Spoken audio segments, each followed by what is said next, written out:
Экинчи суроо, эгер ооз ачып алсаң, тамак жей берсе болобу? Ооз ачып алсаң, эмне менен ооз ачып алдыңыз байбоголор? Жөндөн жөн ача бересиңерби? Үчүнчү суроо, эгер күндүз көп иштер чарчап оозун ачса, канча күн карыз болот? Мындай чоркоктор, мындай алсыздар.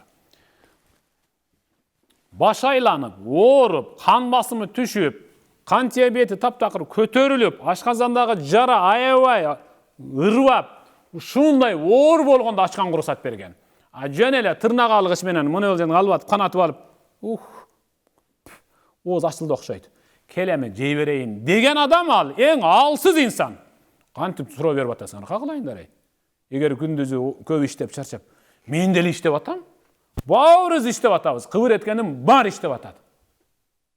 Кыбыр эткенин бар иштеп атат. Муну биздин доордо, муну заманда иштегендер ал. Иш эмес ал. Биздин апаларыбыздын, аталарыбыздын доорундагы иш, мына биздин иш, аларга азыр эс алуу болуп көрүнүп атат. Алар будай өргөн колу менен акактап ооз ачкан эмес. Мен атам менен апамды билем да, кичинемде.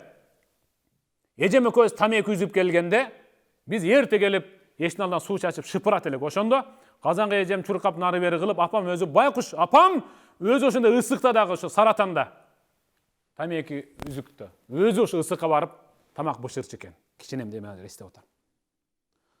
Атам ушинтип отуруп калат. Көрсө ушунчалык чаңкагандыгын бизге билгизбей, истигфар менен, салават менен, сабыр кылуу менен өткөргөн экен. Апам байкуш ошондо дагы бытырап, ары бери болуп, атама муздак суу, муздак кымыз, муздап чалап, ушинтип алып келчү.